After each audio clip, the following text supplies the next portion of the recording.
할렐루야! 예수님 따라쟁이 마태복음 산책입니다. 마태복음을 산책하며 더 주님을 닮아가기를 바랍니다. 먼저 마태복음 25장의 퀴즈 정답을 함께 살펴보도록 하겠습니다. 첫 번째 문제, 열처녀의 비유 중 신랑이 왔을 때 기름을 준비한 자들은 어디에 들어갔나요? 정답은 혼인잔치입니다.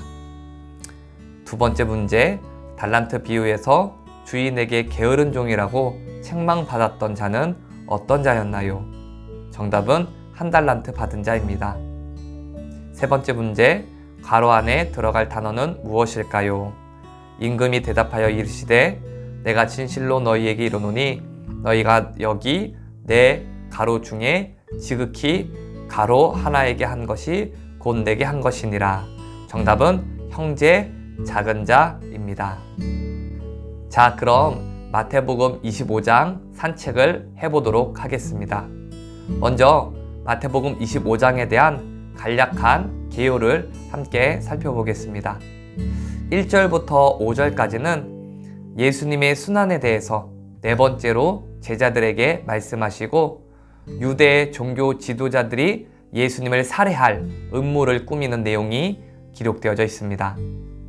5절부터 16절까지는 옥합을 깨뜨려 예수님 머리 위에 부은 여인의 사건과 가룟 유다의 배신에 대해서 기록하고 있고 17절부터 30절까지는 유월절 만찬 준비와 그 만찬 도중에 예수님께서 가룟 유다의 배신에 대해서 예고하는 장면이 기록되어져 있습니다.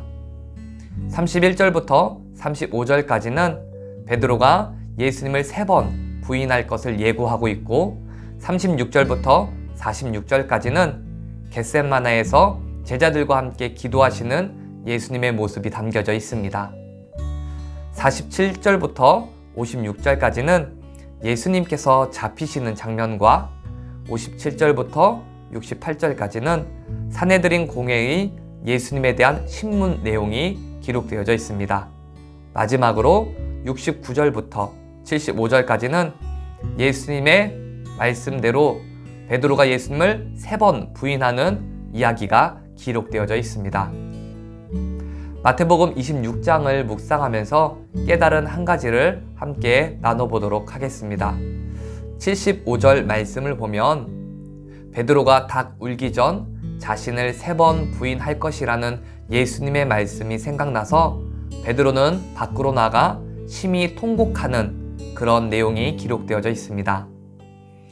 정신없이 예수님을 부인하던 베드로는 닭이 우는 순간 주님의 말씀이 생각이 났습니다. 그리고 자신이 지금 무슨 죄를 지었는지 깨달아 알아졌습니다. 예수님을 절대로 부인하지 않겠다고 호언장담을 했는데 자신의 한계성과 연약성에 대해서 그리고 자신이 지금 범한 죄에 대한 심각한 죄책감을 느끼면서 통곡한 것입니다. 저는 이 대목에서 베드로가 정말로 복받은 예수님의 제자라는 생각이 들었습니다.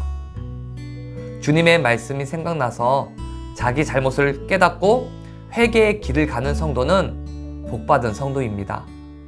왜냐하면 그것이 하나님께서 그 성도를 자기 자녀로 인정하신다는 증거이자 그를 사랑하신다는 표징이기 때문에 그렇습니다. 하나님의 말씀이 생각났다는 것은 성령님께서 그 안에 역사하신다는 것입니다.